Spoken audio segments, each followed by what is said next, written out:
I think the job of being a teacher is so rewarding in so many ways.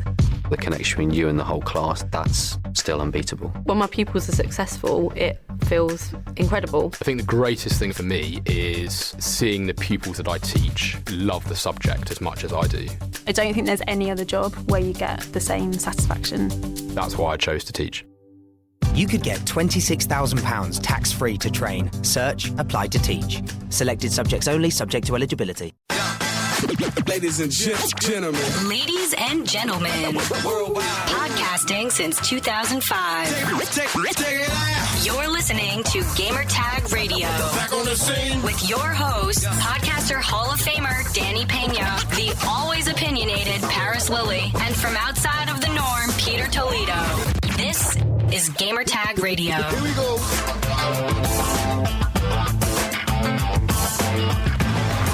Welcome to Gamertag Radio, episode 709. This is your host, Danny, and joining me is Mr. Pete. Pete, what's up, Pete? Nothing much, man. It's been a long day. Been spending the last couple of days here playing around in OBS and whatnot, and trying to find some tools across the vast interwebs, and just pretty much just trying to update the look.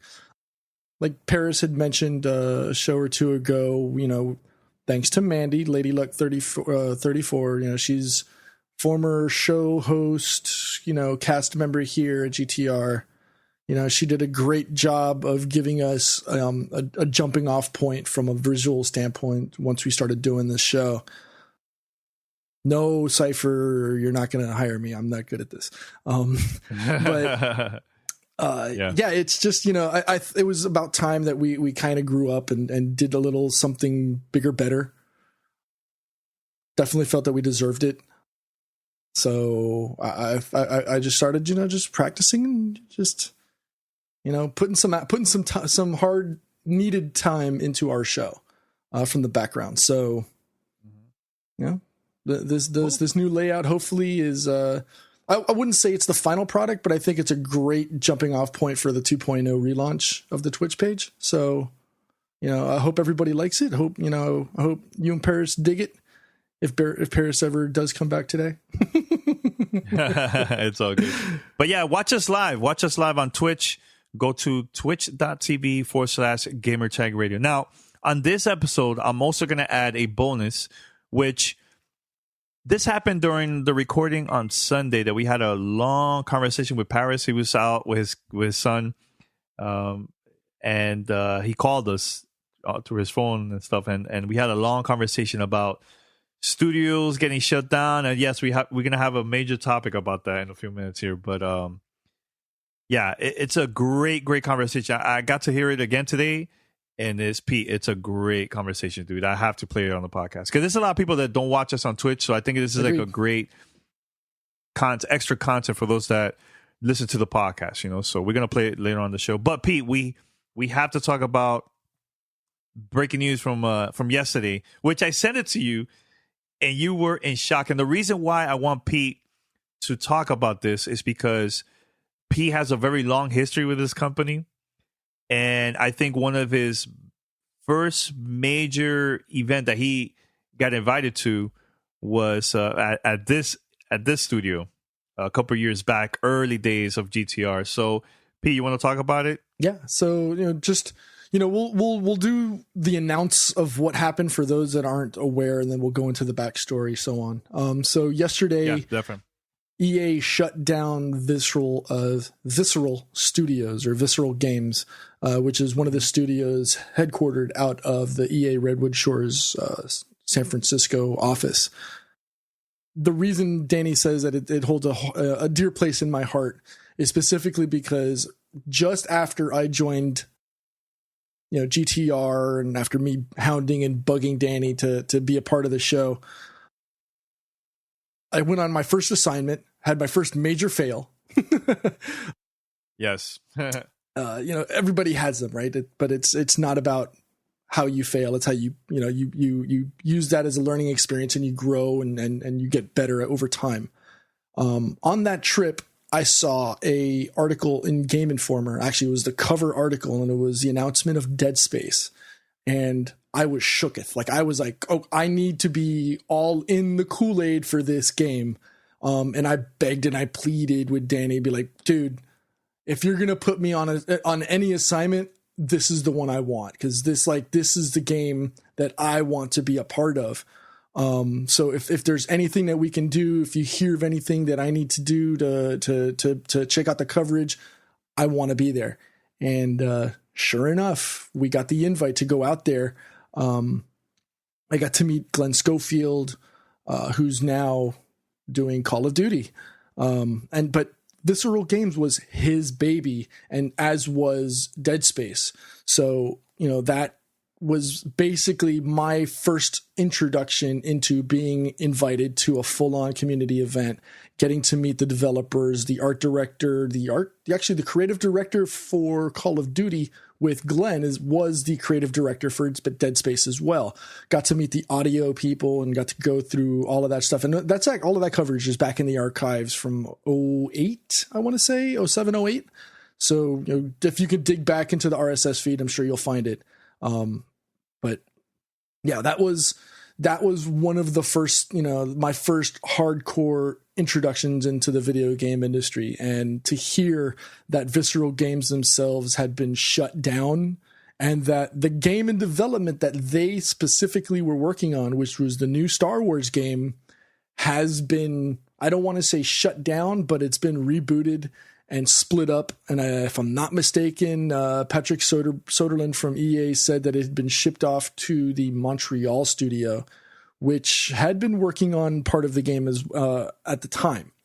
So it's not over, but it's been rebooted, and now it's going to have and allegedly Amy Hennig, who was brought over from the Uncharted Naughty Dog days to helm the new Star Wars title, they're not commenting. So it's kind of scary, in my opinion, that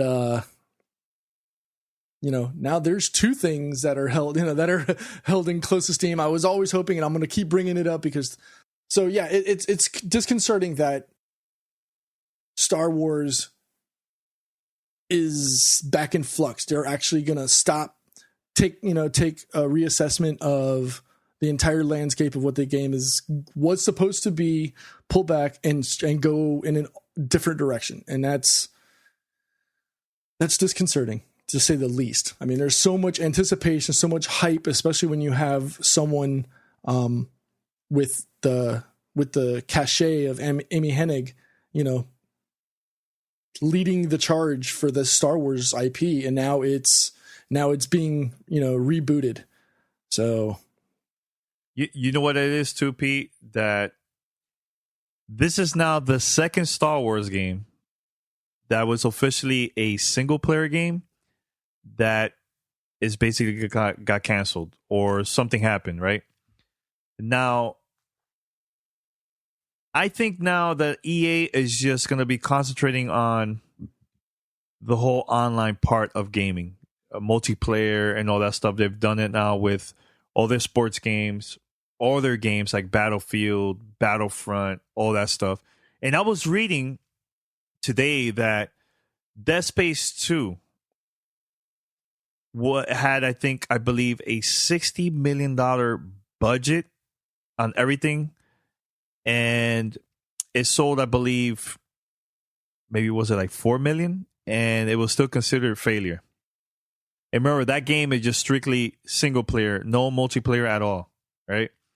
So now that this is all happening, there's only a few companies now that actually are willing to release single player games from the get. Nintendo's been doing really good with that, with Zelda, now with Mario Odyssey that's coming out. Ubisoft been doing a great job too with that. Assassin's Creed, Mario Rabbids, right? Bethesda did an amazing job with The Evil Within 2. And they're willing to release single player games. Now, the games that I've seen the most that has like the most single player games, of course, is indie games. And I'm afraid that now a lot of companies are just going to stay away with the whole single player and just concentrating on the multiplayer. And And the reason why that's happening too is I blame us too, man. I blame us as gamers. Are just being too picky. What did I do?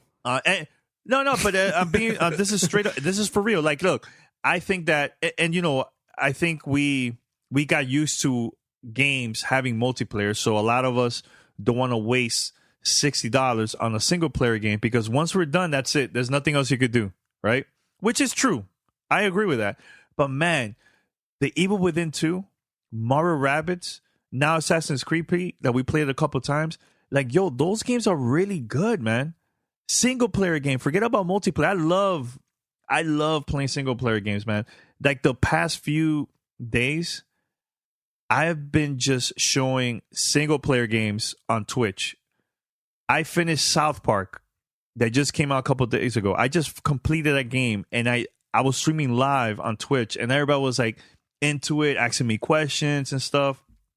And it's dope, man. It's very disappointing to see that EA, which they get all the exclusive stuff, right, for like Star Wars games, now they don't want to concentrate on single player game. They want to, they might add a campaign there, right? But it has to have multiplayer now. And it's like, come on, can you just release a Star Wars game that doesn't have multiplayer? Well, I think, and Andrew House had made mention of this a while back, games as a service is a direction that EA wants to move forward with going forward.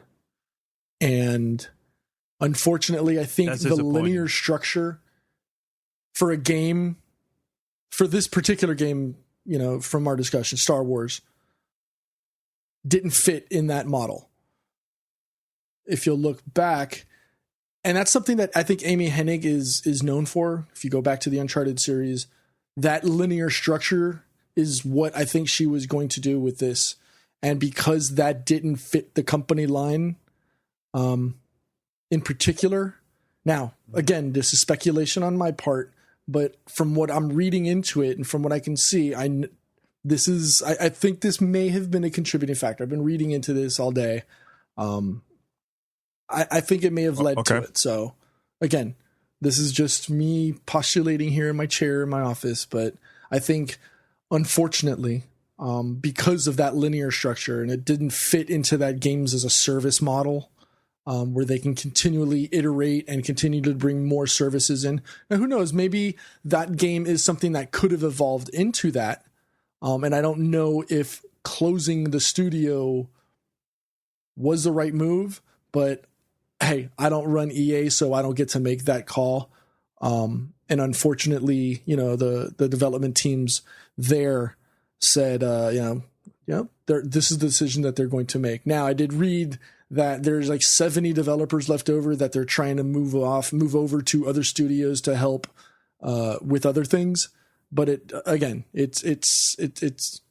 one of the sucky parts of this industry when, good people doing good work, unfortunately have to live on that pins and needle lifestyle because they don't have the luxury of having that long-standing, opportunity of, growing those roots and staying in places for long distance, for long periods of time.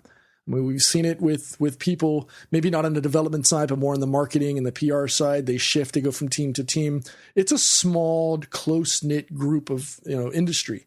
So, it's not surprising that you see someone from, on a Microsoft title 2 years later is now working on a PlayStation title, or they've, someone from a studio is now, from BioWare is now over here. Or now, there's so much volatility and flexibility and variety, and with which this industry rotates and works on. So it's, and to go back to what you were saying, as much as me, Mr. Multiplayer, right? Anything that integrates playing with others as opposed to the single player is usually my preferred go-to thing. It sucks because I think the industry does need these single player experiences. You need those, Horizon Zero Dawn games. You need those Uncharted games. You need those, experiences. I mean, hell, even look it down to Cuphead. Fine, it might be, a co-op couch platformer.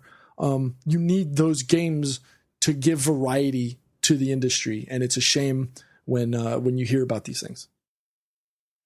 Yeah, like I hope that Mario Odyssey or like one of those major single player games that came out already this year, I hope one of them takes over the end of the year, like game of the year type game. I hope that happens because I'm really, really getting tired of the whole multiplayer thing, man. I'm getting tired of it, man. Look at The Witcher. Oh my God, that's an amazing game.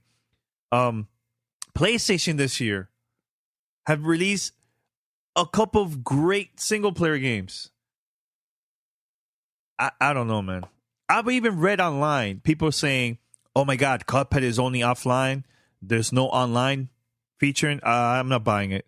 Really? Again, but remember, that's preference. That's people's preference. Of course, Pete. But the thing is, I think we're getting so used to this whole. I need my multiplayer. I need a multiplayer in there. There's a lot of great games out there that a lot of people haven't even gotten like the chance to play it because they're so caught up with the whole I need multiplayer online in the game. Guilty as charged. And they're gonna be missing out a lot of great games because of that. Don't get me wrong, you need multiplayer in some games, but not every game needs to have multiplayer. 100% agree. Dead Space, Pete. Dead Space was one of the greatest like experience I had in gaming, man. I go with that. I go with Alan Wake. And that was all offline, playing this for the first time, not knowing anything about the game. And I was surprised. I'm like, man, this thing is amazing, man. And it's sad that a lot of people slept on it. Mm-hmm. A lot of people slept on it because of that, So that's the only thing I'm kind of frustrated about all this, man. Because that was a really great studio. I didn't like Dead Space 3. I didn't like it. It turned into the whole like Gears of War type way. But Dead Space 1 and 2 was freaking amazing, man. Amazing. And I feel that EA is always doing that, man. They're shutting down studios all the time, man. Well, you figure it's a business decision, and it is business. And I understand that with games especially, they've got a finite shelf life, and you can't expect a development team to just sit there unless they're able to iterate and bring new experiences or more content to the consumer. What's the purpose of having a team that's developed a great game, and unless there's a plan to do a sequel, either shift them to another game, or unfortunately, as we've seen, you got to let them go. So unless there's the opportunity for them to have longevity and extend the life or the shelf life of a specific game, there's no way to do that other than to, unfortunately, shutter. And from a tax perspective, I guess you can say, yeah, they need to close it because, maybe it's not making the amount of money that they needed to do within that division. And so they move it to a different group. And that's, at the end of the day, that's a back end corporate decision that, companies do, whether it's to shift money or to shift resources, et cetera. But that, that takes this show to a totally different conversation and pretty much. And at the end of the day, brings it to what I do on a day-to-day basis. And I don't want to talk about work. So now look, I know the whole business side. Yes, I understand. I completely understand. But at the same time, gamers, if there's a great game out there, it could be from a big company or independently, that is awesome, give it a chance. That's all I'm saying. Give it a chance.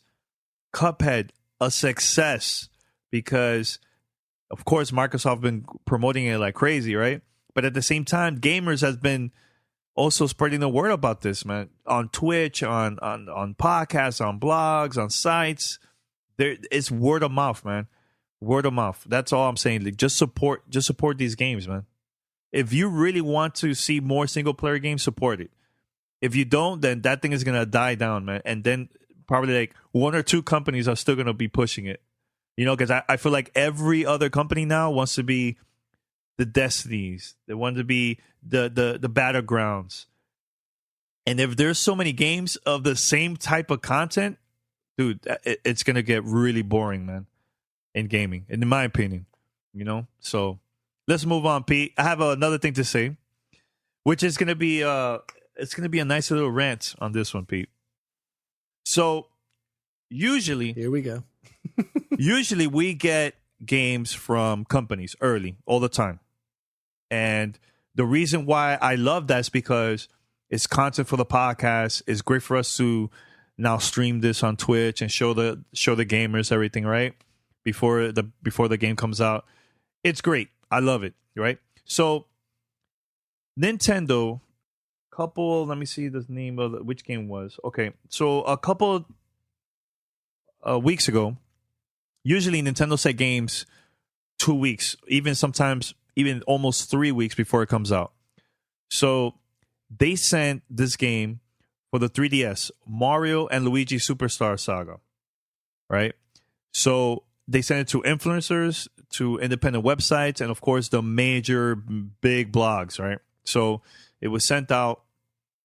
So what happened, there was a journalist, nobody knows the name, who it was, but according to a couple of sources on different sites, they said that this journalist grabbed this content, this game, and leaked it online illegally for everybody could just download it and play on their 3DS.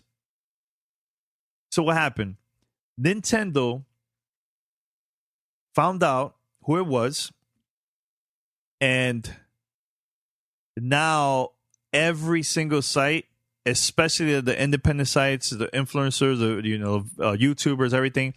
Now Nintendo's gonna be really picky on who they're gonna send the copy for them for people to review, and it's kind of messed up, man. Because I was waiting for Nintendo to send us a copy of Mario Odyssey for us to review on the podcast. Now I don't even know if we're gonna get it to review because of this stupid person that did that, man. And now, not only us, but you affected like a lot of these independent websites now. Now a lot of us not getting crap from Nintendo because of this dumbass that did that. And that really pisses me off, man, because a lot of us worked so hard, like GoNintendo.com. He doesn't even know if he's going to, Kevin from GoNintendo.com, he doesn't even know if he's going to get games from Nintendo. He's still going to continue to review, of course, third-party games and independent games, but first-party, who knows? And he's been doing it for 13 years. He has his website up. It's really frustrating, man. I can't believe this. Like, we got an opportunity for us to review something, and somebody in the community just basically, excuse me for my language, but they basically for everybody, man. That's all I want to say, Pete. So if you want to say anything about that, I'm pissed. I'm pissed because, look, this week, Fire Emblem Warriors comes out for the Nintendo Switch. It comes out this Friday. Nobody has that game. And nobody will. No one has that launches. Until after launches because of this person, what he did. That's messed up. That's truly, truly messed up, man. So and you know how it is behind the scenes, Pete, for us to get a game just to review, for us to talk about it. Like it's work. It's a pain. We have to build relationships because you know how it is in the industry. Like a lot of PRs, they move around, they change, and once a new person comes into that company, we have to we have to reintroduce ourselves every single time. It's not only us, it's everybody else that we know. They have to do the same exact thing. We have to build that relationship, and once they feel comfortable, then they're like, oh, you know what? Let's see if they could review. Let's see how they review this game or whatever. You know what I'm trying to say. Instead of like leaking stuff. That's why every time we go to an event, we never mention the name of the game unless the company tells us it's okay for us to talk about it. We don't want to mess it up for everybody.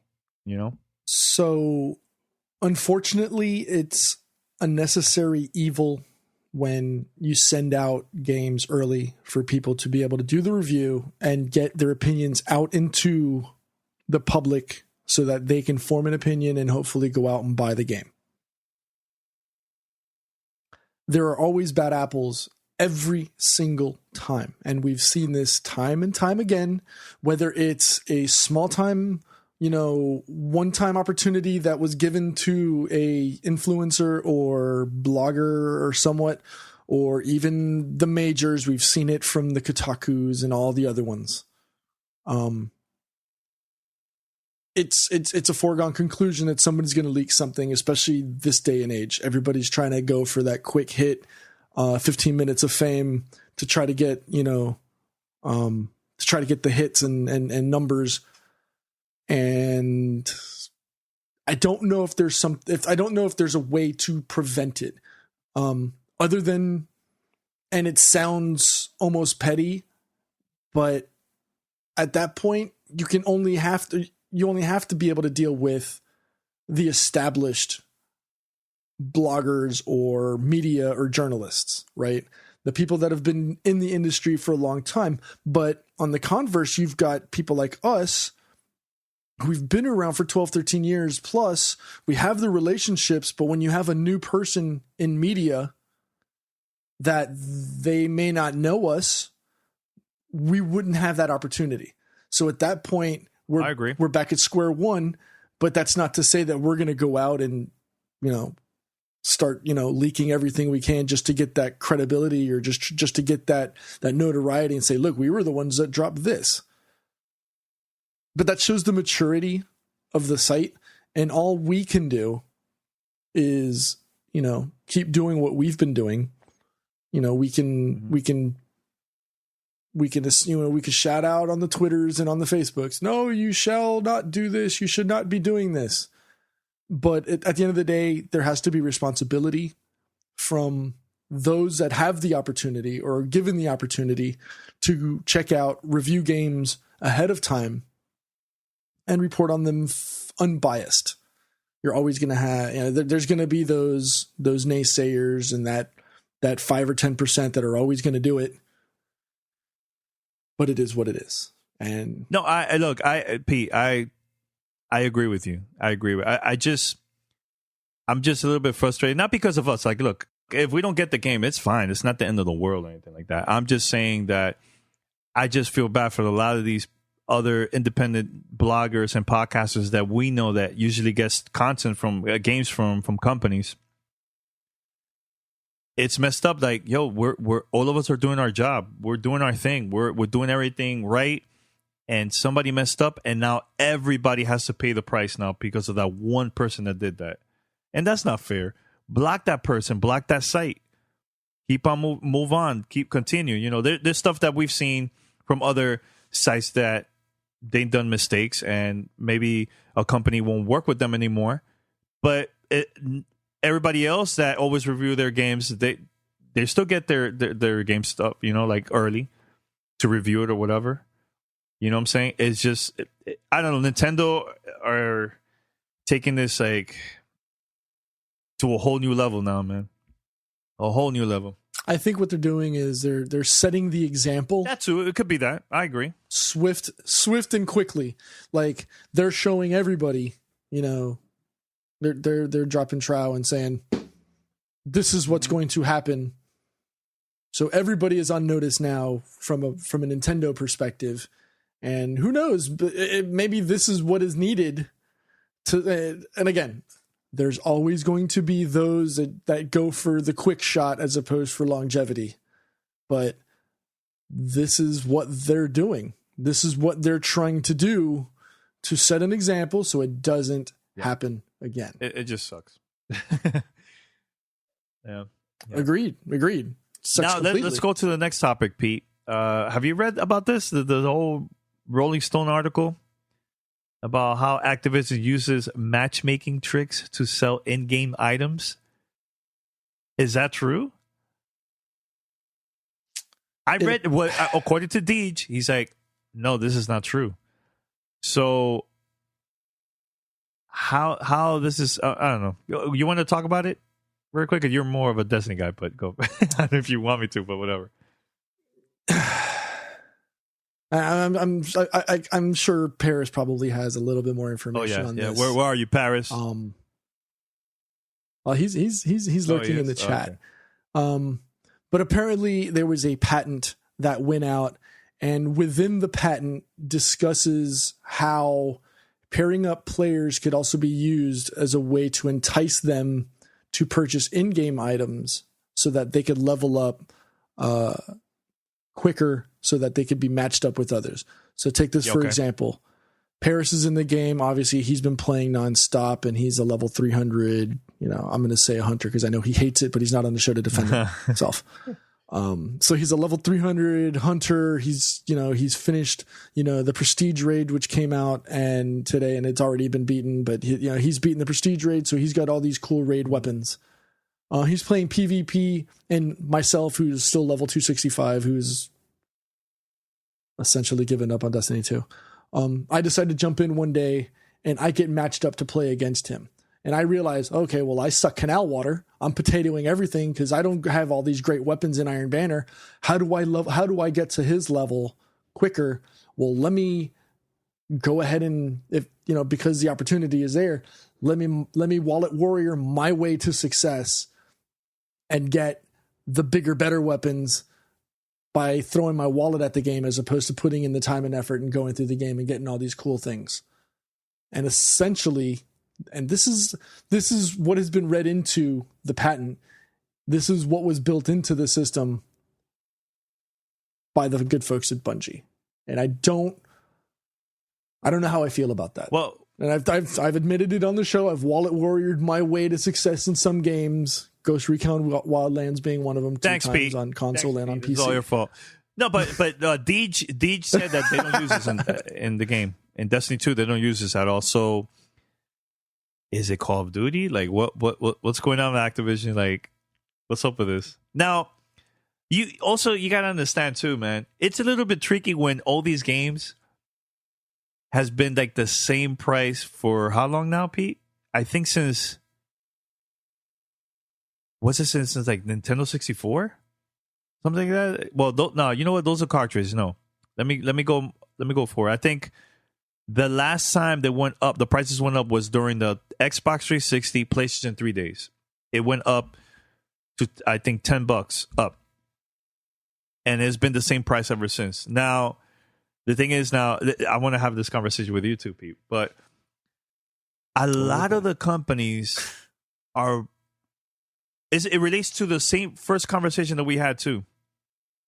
That a lot of companies are wasting money on crap, right? On a lot of stuff that they think is going to work and it doesn't work. Like when it comes to marketing wise, add that plus they're investing too much money on the game. So if a game gets 1 million copies sold, 2 million, it still is not a success. Same thing what I just said about Dead Space 2 in the beginning. It sold 4 million and it was still considered a failure. Tomb Raider, the first one, sold a lot. Still considered a failure. Now, okay, that doesn't work. So let's do this all selling in-game items to see if that works. And you have people like Pete that buys these items in the game. And it's like, yo, they're making money too. But now I can't hate at you, Pete. Because that's your money, that's your decision. Mm-hmm. At least they weren't forcing you to buy that.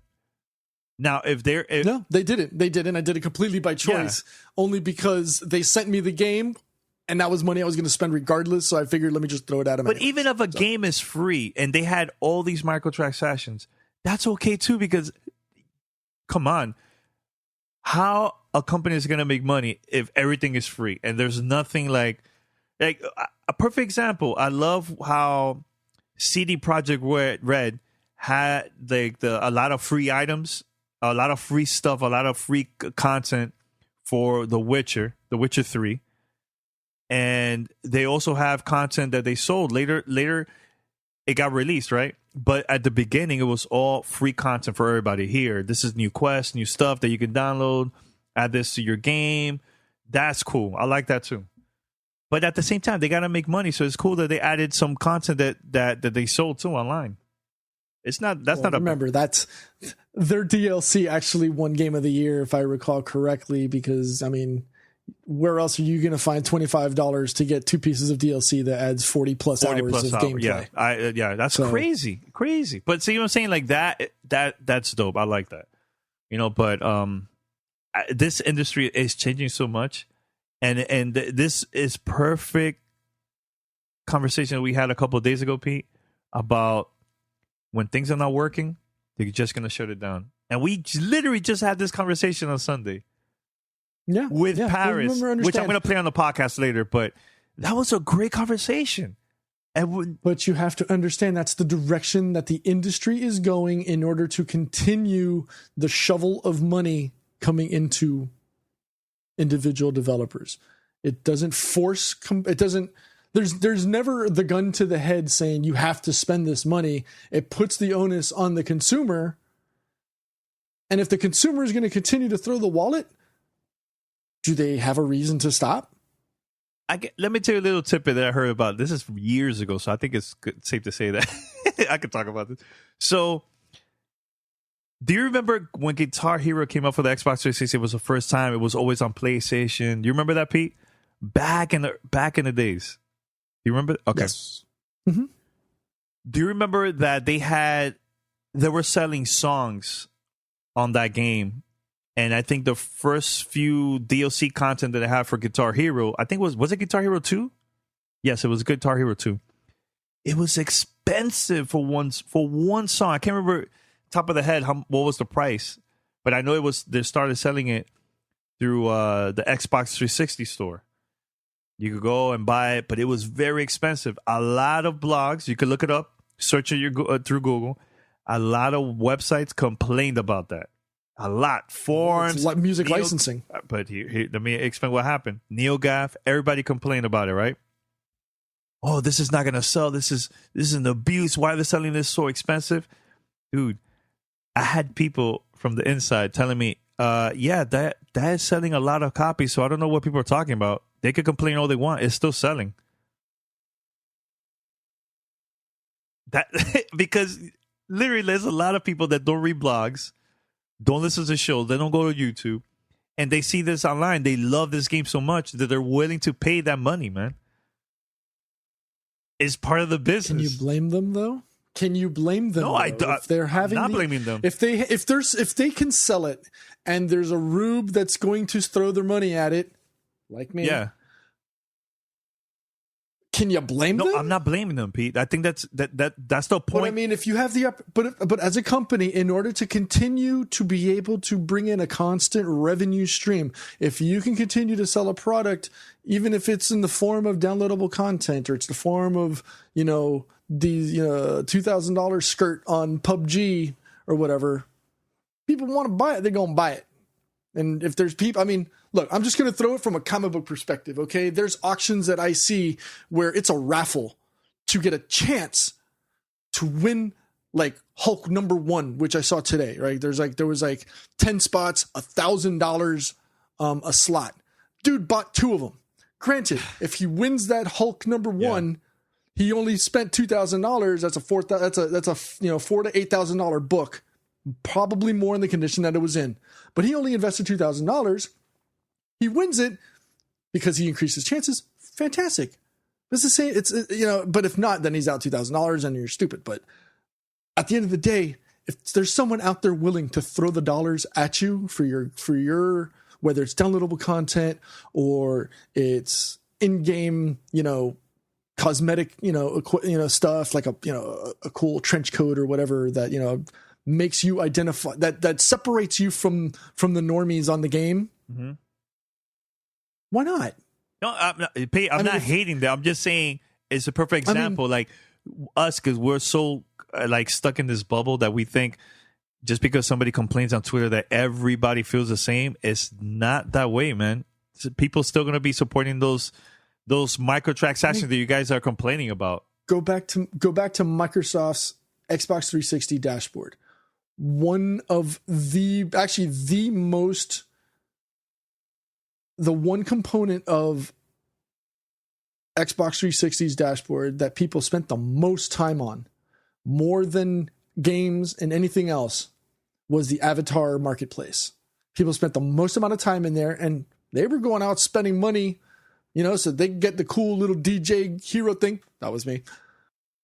Get the Transformer kit or the Call of Duty Modern Warfare pack, so you get the little UAV floating around your head. It differentiates you as an individual from the other people because that's what people do, you know. Instead of everybody walking around with the same black shirt and black pants and black shoes, you know, people want to be different. So they style their hair different. Mm-hmm. They wear red shirts, you know, things like that. They shave their head. They've got the chin strap like Danny. That's individuality. That's what people want to do. So when you have that opportunity to do that in game, don't you? I mean, dude, I agree with you, dude. Like, it's not, it feels like you're attacking me for some reason. I am. While you're attacking Salt. me. All right, so we're going to take a short break, and I'm going to play this audio on the podcast of our conversation that we had with Paris a couple of days ago. Literally, it was on Sunday that we had this conversation. Days before this whole news about EA shutting down studios and everything. So I'm going to play it here in a podcast, and once we come back, we're going to wrap it up, end the show. We'll be right back after this. Send us your feedback or questions. Give us a call at 786-273-7GTR. Email us at fanmail@gamertagradio.com or leave a message on speakpipe.com/gamertagradio. The point I was trying to make on the chat was, for the developer, I think if Microsoft wanted to buy them, do it.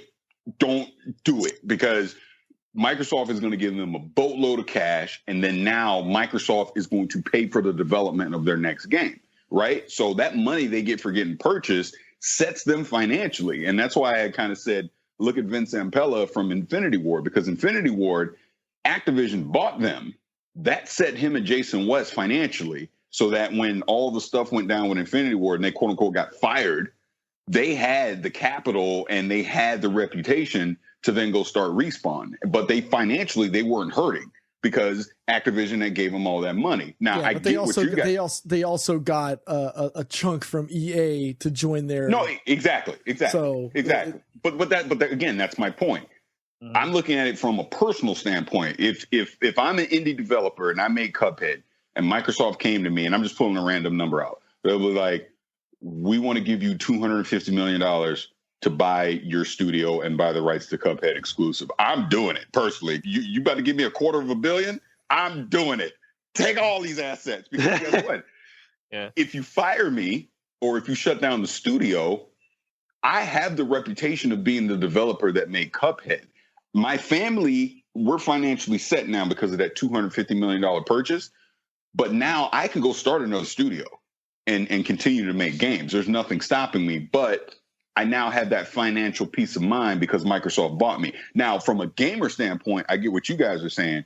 Mm-hmm. No, I would rather them stay independent and be on every platform. But I think for them, it's more of a risk that you're now saying our game needs to be a huge hit financially to set me for life. Whereas it's less of a risk for them if Microsoft were to just buy them outright. Kind of the same with Bluehole.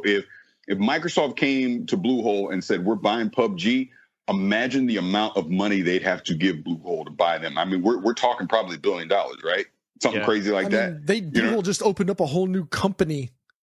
Yeah. PUBG Ventures or something like that. Yeah. Just to handle that game, that title alone. So I don't see Microsoft coming out of pocket that much to try to take that out, you know, and put it under a first party, you know, like that's a lot of I just don't see No, it is. And that's probably why it wouldn't happen. But like let's look back in the day.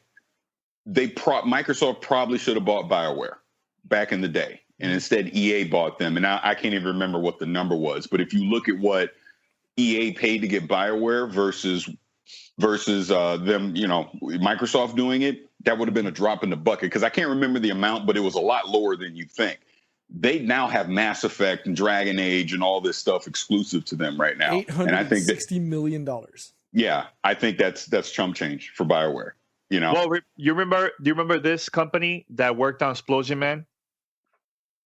Microsoft purchased that company. They bought them a long time ago, and they're no longer part of Microsoft, right? Because it wasn't working out. So it's like, right, some things works out, Paris, and some don't. No. And that's what I'm saying. Like Minecraft is working for Microsoft. I think that was like a perfect purchase. You know, the owner of that of that company freaking left. He's doing this thing now. He's like bored at home.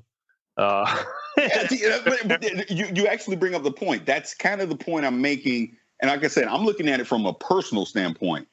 He got what? How many billions of dollars did they spend to get Minecraft? Like I said, he just I think it was $1 billion. Was it $1 billion straight up? Yeah. He just throws parties every weekend now, chilling. You know, he's good. If he wants to go and try and make another game, he can. But now he's financially set for life because of that. And that's what I'm saying. I'm looking at it from that standpoint. Whereas, and luckily, Microsoft isn't forcing Minecraft to only be on Xbox platforms. They're making it wherever, which is good. But from a gamer standpoint, yeah, you don't want things to just be exclusive to one thing. You want them on every platform so everyone can enjoy them. But that was just my whole point with Cuphead, because and the reason I said that was because reading that article about those developers, I mean, they took out second mortgages. The wife was doing all the animation, hand drawn. I mean, it's like they put their heart, soul, huge risk for Cuphead. So if Microsoft were to come to them now and say, we're going to give you a boatload of cash, and now we own the IP, I think for them, they jump at it. They do it. Why not? You know, because now second mortgage paid off, everything's paid off. They're good financially. They're set, and they can just focus on making games at that point. Mm-hmm. But do you agree? Do you agree with us when I mentioned a couple of companies that, you know, they were purchased and then it failed, and let's say that major company that bought them shut them down right away? Okay, you know, we don't need them anymore.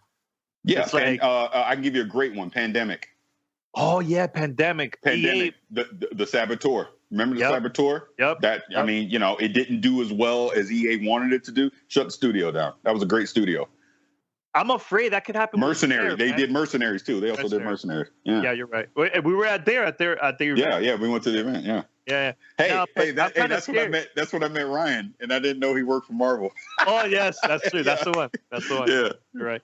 But you agree with what I was saying though, like about Rare. What happened if Sea of Thieves ships out and it's not a success? I could see Microsoft shutting them down, man. Yes, I was going to say Rare. Rare to me is Sea of Thieves. Like, I don't think Sea of Thieves would be the one to shut them down. I think they might get one more chance after that with a big AAA game. They're either going to be regulated to just doing things like you remember they were doing all the Avatar stuff and all that Connect stuff. They're either going to be that kind of studio, or they're just going to go away.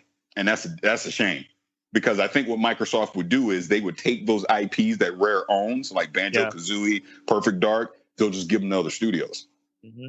You know? So, yeah, that's why I really hope Sea of Thieves is a hit.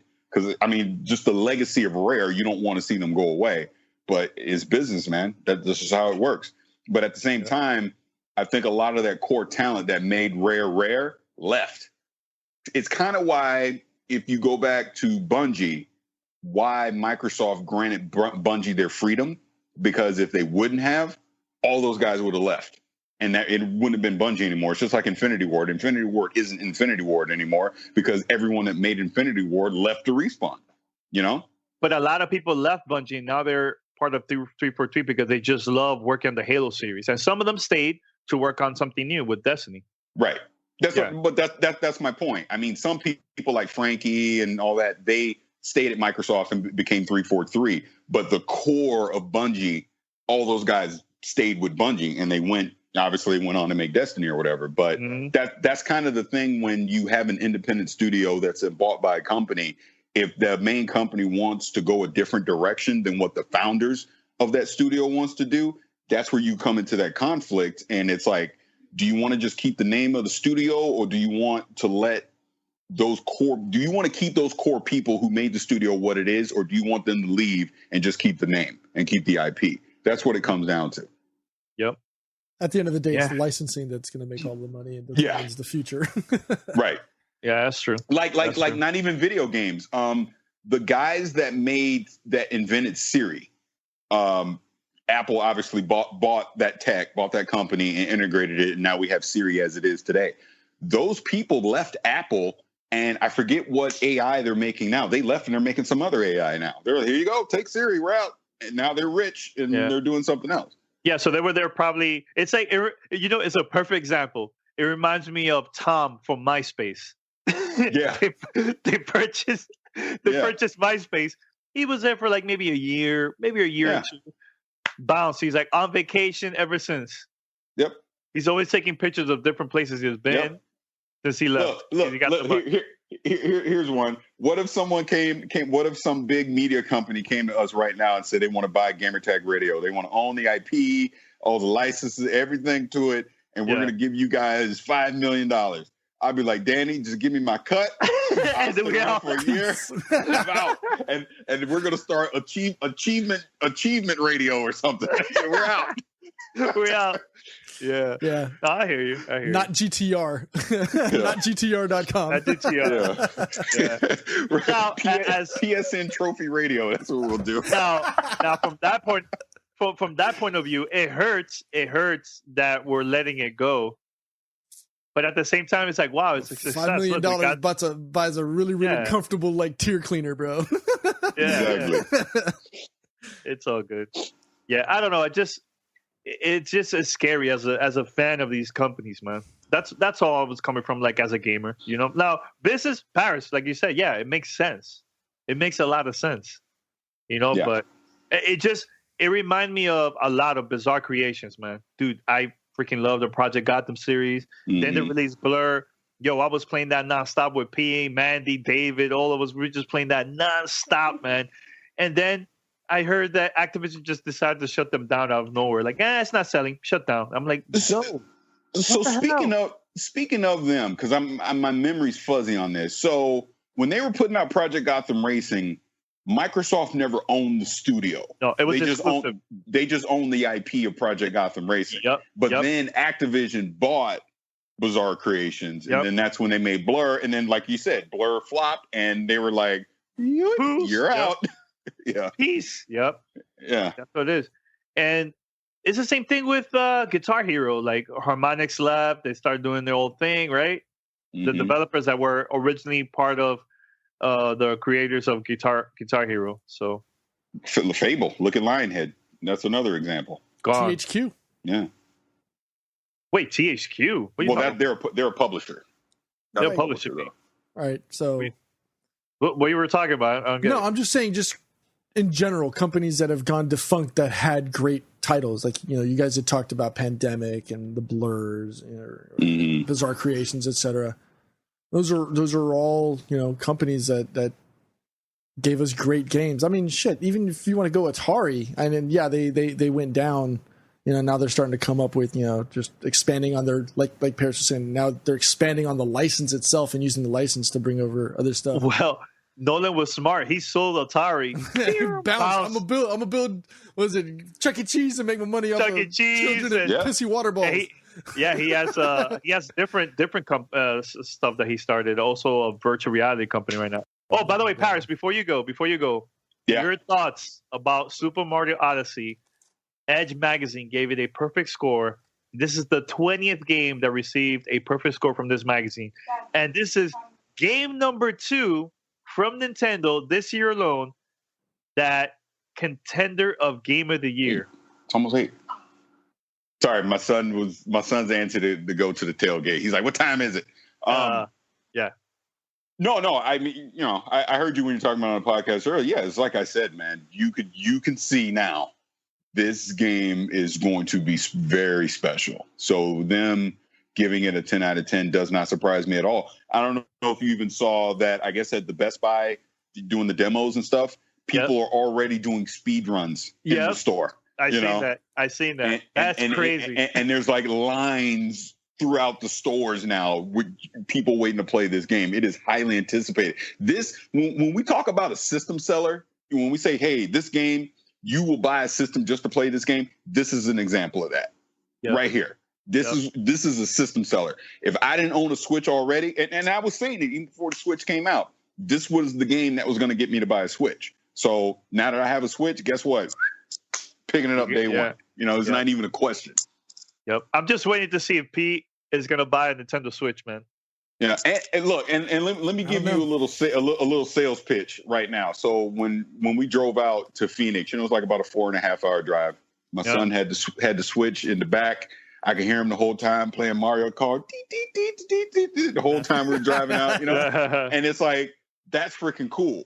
That's freaking cool that we literally have a console, a full-on console, anywhere you go. With all these flights and stuff we've been taking, the last few months, it switches with me every time.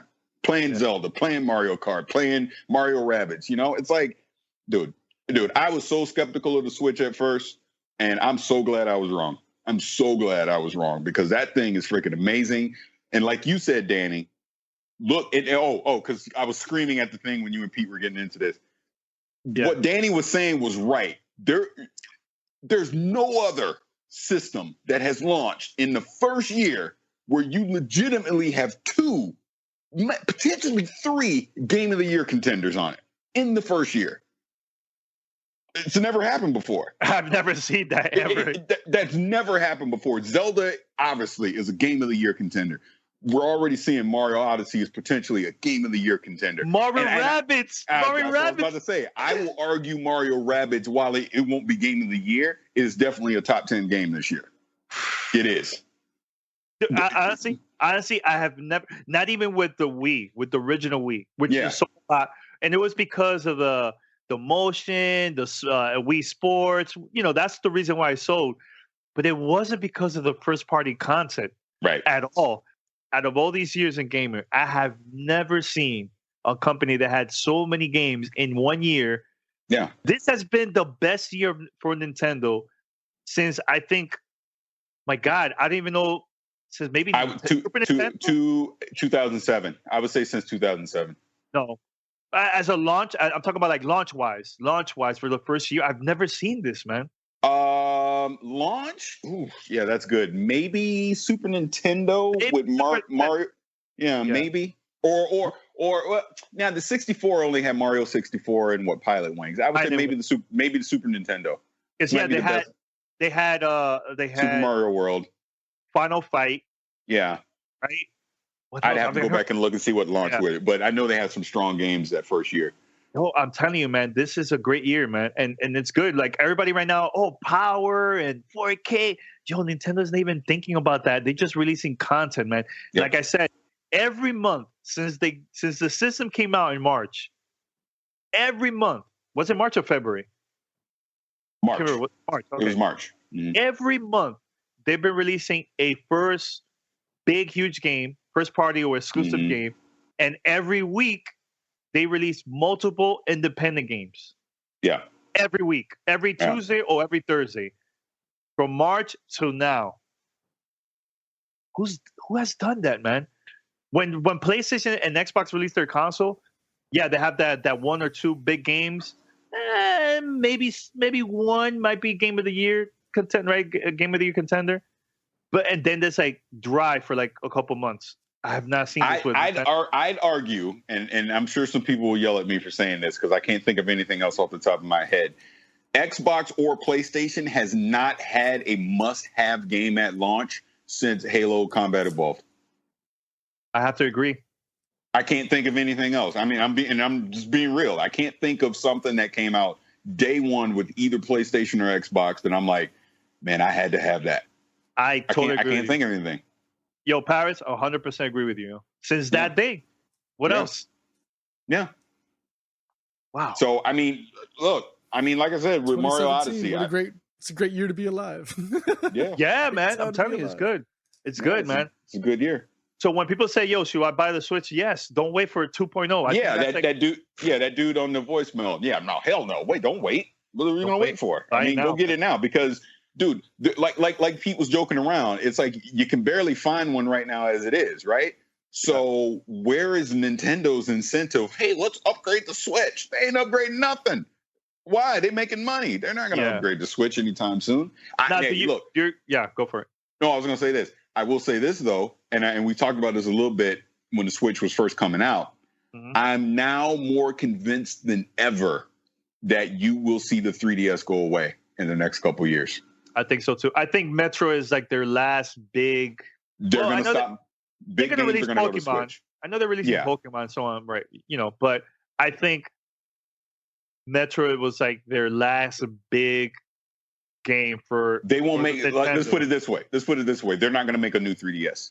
They're not. Whatever the next thing is will basically be the Switch and the 3DS together. That's what it is. I mean, it's basically what the Switch is now. Any games beyond this current 3DS will be on the Switch. Yeah. And then they'll just have Virtual Console for the rest of that stuff. And that's the other thing you guys are talking about. See, me, like I said, I'm not getting a Super NES Classic. I wouldn't get an N64 Classic. I'm not getting any of those. I'd rather spend the $5 per game for probably the 10 games I'd want between the NES, Super Nintendo, N64, and GameCube. I'd rather, on a Virtual Console. I'd rather do that. You know, it's crazy. I can see that, Paris. I can see that, but I love my Super Nintendo so much. Like when I went to San Francisco, I took it with me because I'm playing Final Fantasy right now, from Final Fantasy 3 from the beginning, and I try to connect it. I'm like, this stupid TV doesn't want to change inputs, man.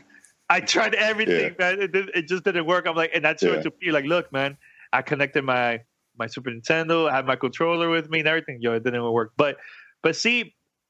Paris, there's people that don't want to spend $300, man. They feel comfortable with just $80, and that's it. That's all they need. They don't need no Nintendo Switch or anything like that. That's the thing I've been trying to say. I don't know. It's just you get the Nintendo Classic, the Super Nintendo Classic. That's $160 right there. You're halfway to a Switch. Voicemail 786-2737-GTR. There are so many reasons why I got into teaching. One of the best things is the light bulb moment. When you see a pupil suddenly understand something, that's really, really special. Every child is so full of potential, and the thing that makes me proudest to be a teacher is seeing them realise what they are capable of. I don't think any other job can give you the same satisfaction. That's why I chose to teach. You could get £26,000 tax-free to train. Search, apply to teach. Selected subjects only, subject to eligibility.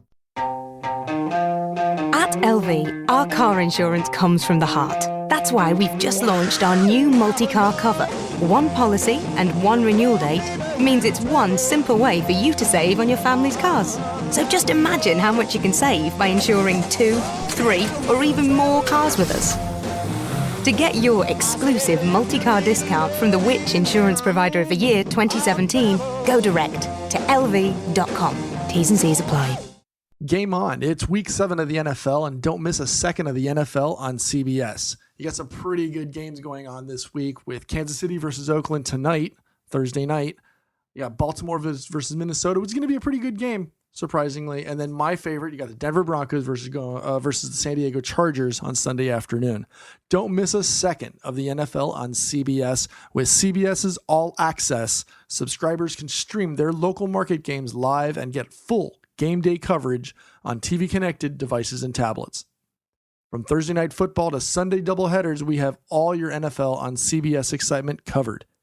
CBS All Access subscribers can also stream other live events like special award shows, news, fall premieres, and more, as well as get access to over 9,000 current and classic episodes on demand. So please, start your free trial now at cbs.com/NFL. That's cbs.com/NFL. All right, so we're back here at Gamertag Radio, episode 709. Wow, 709, Pete. Interesting. By the way, in a couple weeks, Pete, Xbox One X, we got Mario, we got Assassin's Creed, we got Wolfenstein.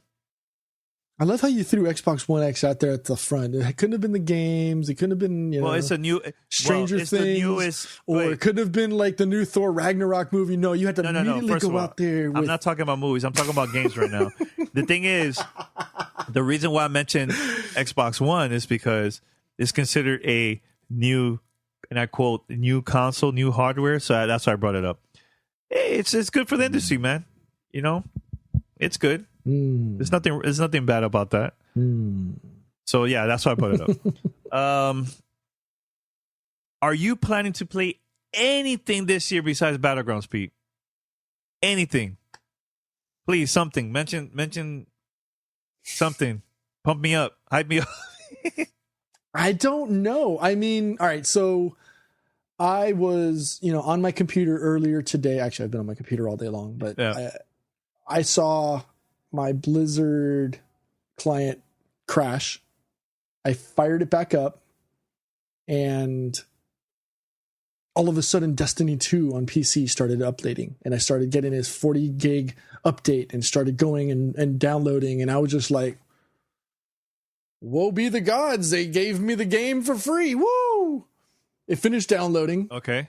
But it didn't fire it up. It didn't fire up, so I was like, oh, well, I guess I don't have Destiny 2 uninstalled. So you're not the cool guy. Okay, continue.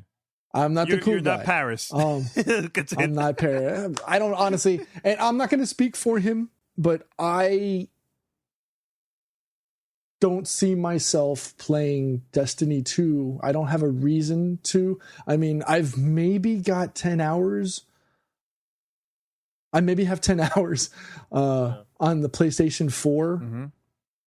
I don't see myself spending the additional dollars to play that same content on PC, which is fine.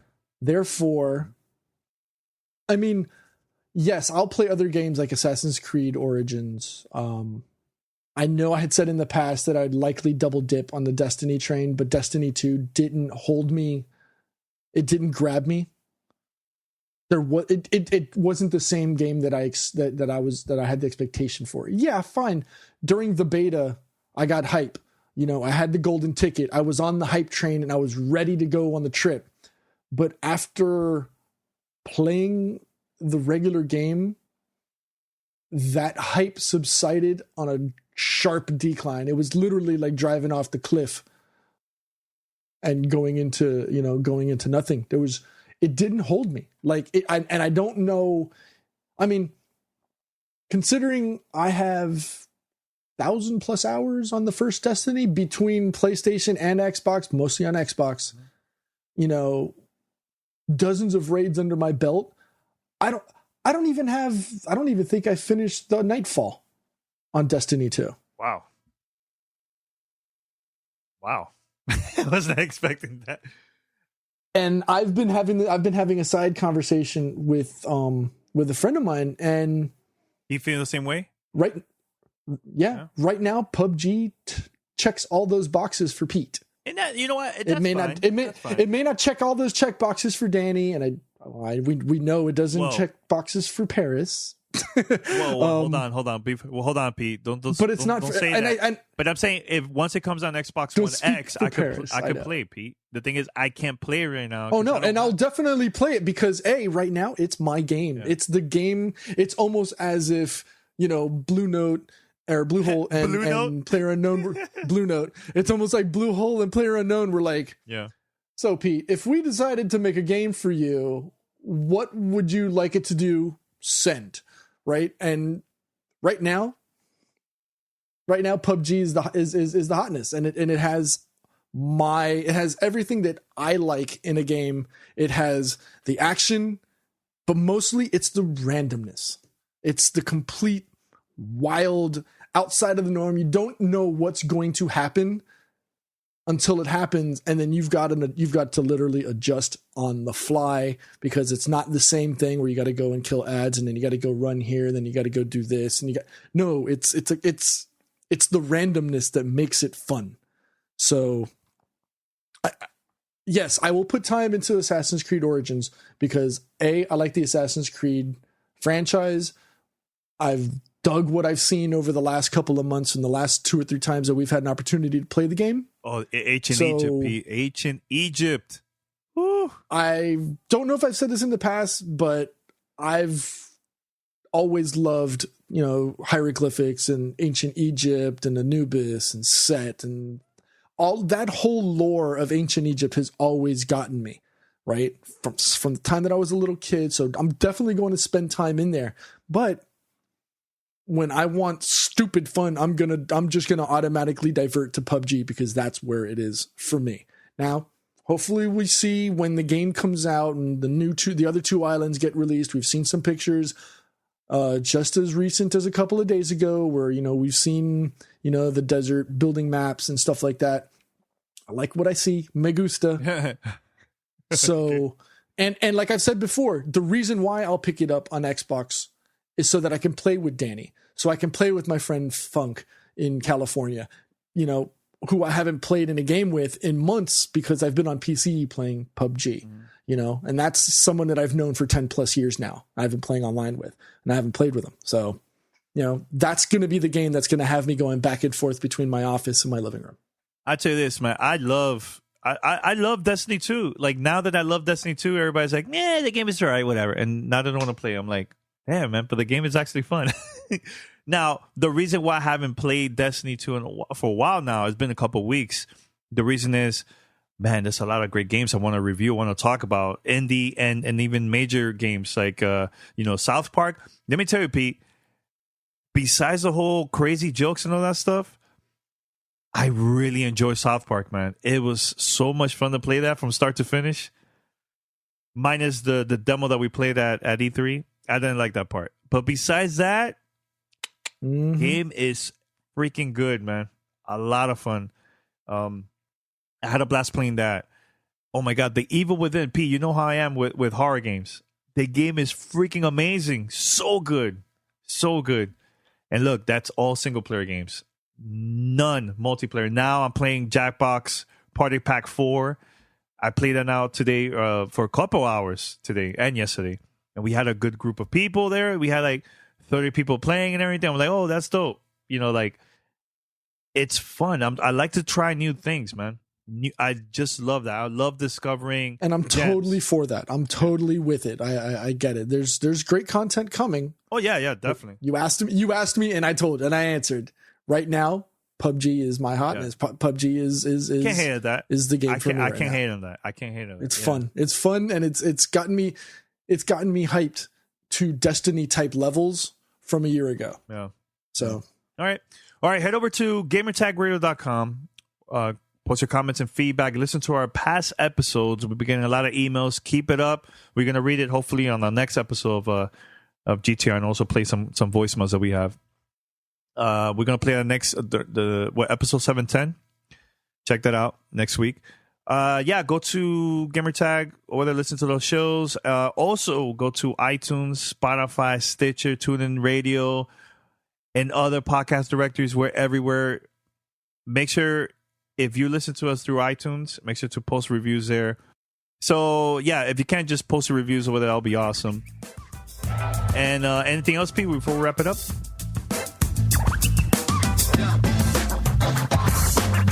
Pete? I have nothing else. Okay, so that means we're out. Peace. Thanks for listening to Gamertag Radio. Be sure to like us on Facebook and follow us on Twitter.